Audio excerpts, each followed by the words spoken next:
মোমো কিন্তু সবারই কম বেশি অনেক পছন্দের। আর বাজারে যেয়ে বেশি টাকা দিয়ে অল্প কয়েকটি মোমো খেয়ে কিন্তু একদমই মন ভরে না। হ্যালো ফ্রেন্ডস, আসসালামু আলাইকুম। Welcome back to my channel. আজকের ভিডিওতে আমি আপনাদের সাথে খুবই সহজ রেসিপিতে বাসায় মোমো বানিয়ে দেখাবো। তো এর জন্য আমি সবার প্রথমে এখানে একটা পাত্র নিয়ে নিয়েছি। আর এখানে আমি নিয়ে নিয়েছি হচ্ছে ৩০০ গ্রাম মুরগির মাংস। আমি এখানে এরকম করে একটু ব্লেন্ডারে কিমা করে নিয়েছি। আপনার বাসায় যদি ব্লেন্ডার না থাকে তাহলে কিন্তু আপনারা শিলপাটায় বেটে নিতে পারেন। এখন এই মাংসের ভিতরে আমি দিয়ে দিচ্ছি ১ টেবিল চামচ পেঁয়াজ বাটা, ১ টেবিল চামচ রসুন বাটা আর ১ টেবিল চামচ দিয়ে দিচ্ছি আদা বাটা। দিয়ে দিলাম ১ টেবিল চামচ লবণ আর দিয়ে দিলাম এখানে ২ টেবিল চামচ সয়া সস। সয়া সসটা কিন্তু আমার বাসায় বানানো। এটা চাইলে আপনারা রেসিপি আছে দেখে নিতে পারেন। সবগুলো উপকরণ মিশিয়ে নিয়েছি। এখন এই কিমাটাকে আমি একটু ভেজে নেব। এর জন্য একটা ফ্রাইং প্যানে আমি তেল গরম করে নিয়েছি। তারপর এখন আমি এর ভিতরে দিয়ে দিচ্ছি কিমাগুলো। কিমাটা দিয়ে আমি এভাবে একটু হালকা করে ভেজে নেব। আপনারা চাইলে কিন্তু কাঁচা কিমাটাও ইউজ করতে পারেন, কোনো সমস্যা নেই। তবে আমার কাছে একটু ভেজে নিলেই বেশি মজা লাগে। আর এই কিমার সাথে আমি এখানে এড করে দিচ্ছি কিছু গাজর কুচি আর দিয়ে দিলাম কিছুটা পরিমাণ আলু কুচি। এটা স্কিপ করতে পারেন, আপনারা চাইলে এটা দিতেও পারেন, তবে আমার কাছে মজার লাগে। তারপর আমি এই কিমার ভিতরে দিয়ে দিচ্ছি আরো ১ টেবিল চামচ লবণ, দিয়ে দিলাম হচ্ছে কাঁচামরিচ কুচি আর সামান্য একটু পরিমাণ দিয়ে দিলাম হচ্ছে হলুদ গুঁড়া। হলুদ গুঁড়াটা অপশনাল, তবে আমার কাছে কেন জানি না একটু সাদা লাগছিল, এজন্য আমি দিলাম। এরপর সবগুলো উপকরণ দিয়ে আমি হালকা আঁচে এটাকে কিছুক্ষণ ভেজে নিব। জাস্ট অনেক বেশি ভাজা লাগবে না। জাস্ট এগুলো একটু সিদ্ধ হয়ে আসা পর্যন্ত আমি এটা ভেজে নিব। প্রায় এটা হয়ে এসেছে। এখন আমি সবার শেষে এখানে দিয়ে দিচ্ছি হচ্ছে একটা ম্যাগি মসলা। আমরা যে ৳৫ দামের যেটা আছে ম্যাগি মসলা, সেটা আমি এখানে দিয়ে দিয়েছি। এই মসলাটা দিয়ে দেওয়ার পরে নাড়াচাড়া করে এখন আমি এটা নামিয়ে নিচ্ছি। এখন আমরা মোমোর ডোটা বানিয়ে নিব। এর জন্য এখানে একটা পাত্রে আমি নিয়ে নিলাম হচ্ছে ২ বাটি পরিমাণ ময়দা। আপনারা আপনাদের চাহিদা অনুযায়ী ময়দার পরিমাণটা বাড়িয়ে কমিয়ে নিবেন। এরপর আমি এখানে দিয়ে দিলাম হচ্ছে ১ টেবিল চামচ লবণ আর দিয়ে দিলাম আমি এখানে ২ টেবিল চামচের মতো সয়াবিন তেল।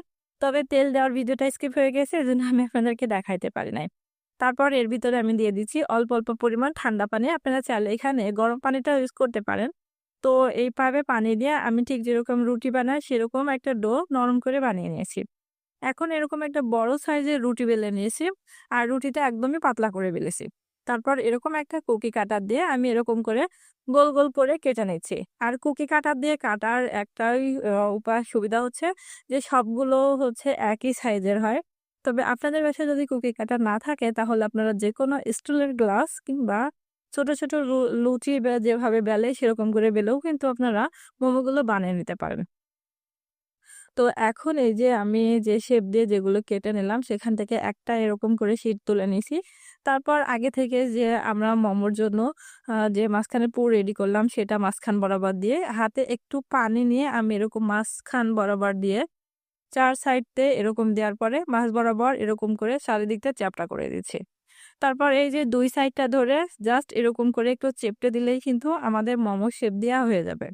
সেম ভাবে আমি আবারও একটা মোমো শিটের উপর মাঝ বরাবর পুর দিয়ে চারপাশে এরকম করে একটু পানি লাগিয়ে মাঝ বরাবর এরকম পুলি পিঠার মতো চারপাশে চেপটে দিয়ে ২ পাশ নিয়ে টান দিয়ে চেপটে দিলেই কিন্তু মোমো শেপটা হয়ে যাবে। ঠিক একইভাবে কিন্তু আমি আমার সবগুলো মোমোর শেপ দিয়ে নিব।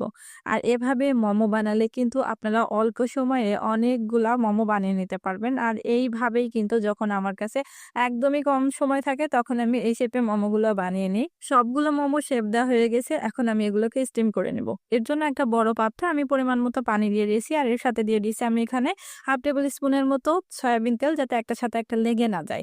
তো পানিটা এভাবে যখন বলক উঠে আসবে তখন আমি এক, এক করে সবগুলো শেপ দেওয়া মোমো এভাবে দিয়ে দিব। আর আপনারা যদি এইভাবে মোমোটা স্টিম করেন অর্থাৎ সিদ্ধ করে নেন তাহলে কিন্তু একসাথে কম করে হলেও ২০ থেকে ২৫ টা মোমো একবারে আপনারা স্টিম করতে পারবেন। আর এভাবে সিদ্ধ করতে খুব বেশি সময় লাগে না। জাস্ট ৫ থেকে ৪ মিনিটের মতো সময় লাগে। ৪-৫ মিনিট এভাবে যখন সিদ্ধ করবেন দেখবেন সবগুলো এরকম করে ভেসে উঠবে। আর উপরে যখন ভেসে উঠবে তখন বুঝতে হবে এগুলো খুব ভালোভাবে কুক হয়ে গেছে। তখন এরকম করে পানি ঝরিয়ে আমি এটা উঠিয়ে নিব। ঠিক একইভাবে আমি ২য় বারের মতো আমার বাকি যে মোমোগুলো আছে সেগুলো এভাবে স্টিম করে নেব। আর এভাবে মোমোগুলো সিদ্ধ করতে খুব বেশি সময় লাগে না, খুব তাড়াতাড়ি হয়ে যায়। এজন্যই আমার কাছে কিন্তু এভাবেই ভালো লাগে। আর এভাবে কিন্তু সিদ্ধ করলে কিন্তু সেম স্টিম করার মতনই থাকে, স্বাদের কোনো হেরফের হয় না। তো দেখুন খুব সহজেই কিন্তু আমাদের সবগুলো মোমো স্টিম করা হয়ে গেছে। তো দেখুন খুবই সহজ রেসিপিতে আমরা বাসাতেই বানিয়ে ফেললাম খুবই মজাদার এবং হেলদি মোমোস। আর এই মোমোসগুলো দেখতে যতটা সুন্দর আর বানানোও সহজ আর খেতেও কিন্তু মাশাআল্লাহ অনেক মজাদার। তো এই ছিল আমার আজকের ভিডিও। আশা করি আমার ভিডিওটা আপনাদের কাছে ভালো লেগেছে। আর আমার ভিডিওটা ভালো লাগলে অবশ্যই লাইক কমেন্ট করবেন আর আপনার ফ্রেন্ডস এন্ড ফ্যামিলি মেম্বারদের সাথে শেয়ার করে দিবেন। আর আমার রেসিপিটা ফলো করে আপনারা বাসায় একবার হলে মোমো বানিয়ে খেয়ে দেখবেন। আর খেতে কেমন হয়েছে তা কিন্তু কমেন্ট করে জানাতে একদমই ভুলবেন না। আর আমার চ্যানেলের নতুন আরো ভিডিও পেতে আমার চ্যানেলটা সাবস্ক্রাইব করে সাথেই থাকবেন।